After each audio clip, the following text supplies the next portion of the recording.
बघा हा, मी काय लिहिते मला वाचून दाखवायचं. काय लिहिलंय सांग, वाचून दाखव.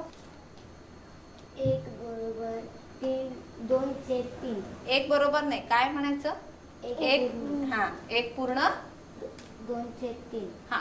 आता 1 पूर्ण म्हणजेच आपण काल काय बघितलं होतं रे? पूर्ण पाटी म्हणजेच काय काय असू शकतं? 3/3, 5/5, 7/7 असं असू शकतं की नाही? मग आता इथं मी हा 1 म्हणजेच काय लिहिते? 3/3 आणि हे अधिक 2/3. किती झाले 3/3 अधिक 2/3? 5/3. बरोबर. हे किती झाले? 5/3. मी काय केलं बघितलं का? 1 पूर्ण 2/3. बरोबर की नाही? मग मी 1 म्हणजेच काय लिहिलं? 3/3. हो की नाही? आणि हे इकडचे 2/3 ह्याच्यात मिळवून टाकले आणि किती झाले? 5/3. कळलं? आता मी इथं जर अजून काही लिहिलं तर तुम्ही मला खाली करून दाखवाल असंच? नक्की? चलो करो फास्ट.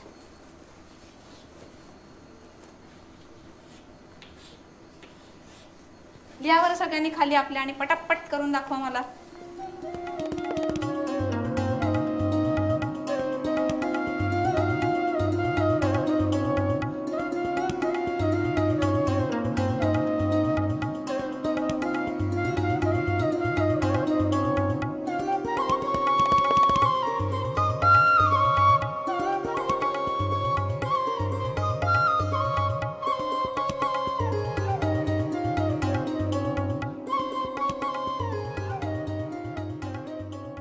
ये मला काय केलं दाखव. इथे खाली काय केलंस करून दाखव.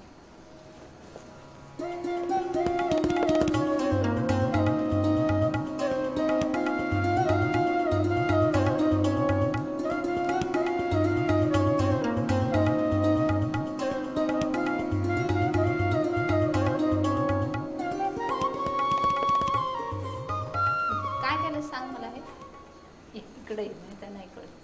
काय केलं सांग. 1 पूर्ण 3/3. 1 पूर्ण म्हणजेच पूर्ण पाटी. हा म्हणजेच 3/3. बरोबर. आणि उरलेले 4/3 ते लिहिले हम्म आणि याची बेरीज केली हा आणि 7/3. बरोबर केलं का नाही? बस बरोबर केलंय सगळ्यांनी. बरोबर केलंय असंच केलंय. ठीक. चला आता अजून एक करून टाका.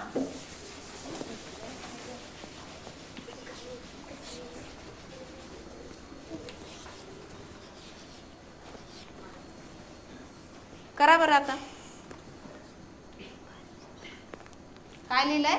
1 पूर्ण 5/21. करा बरं आता.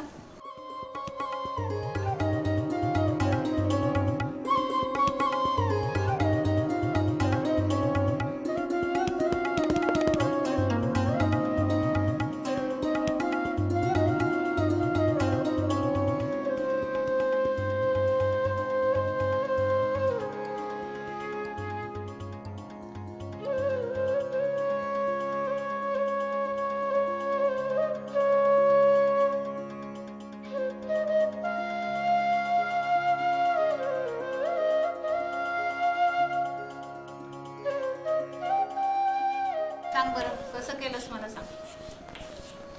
करू करू.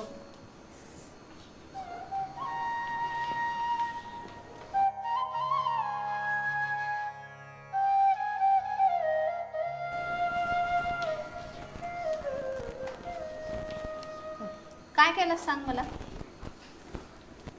काय केलंस बघा. त्यांनी काय केलंय नीट लक्ष द्या. हा 21/21. का रे 21/21 लिहिलंस? पूर्ण पाटी होती. 21/21 चिन्ही पूर्ण पाटी होते. बर. आणि मग ते 5/21 इथे उतरवले. हा आणि मिळून 26/21.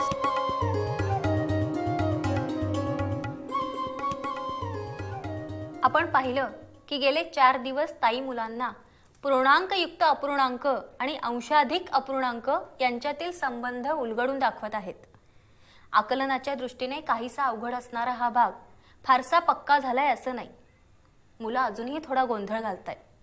पण अजून असंच 3-4 दिवस काम केलं तर मुलांचा हा भाग पक्का होईल आणि मुलं नवीन संकल्पना शिकायला सिद्ध होतील.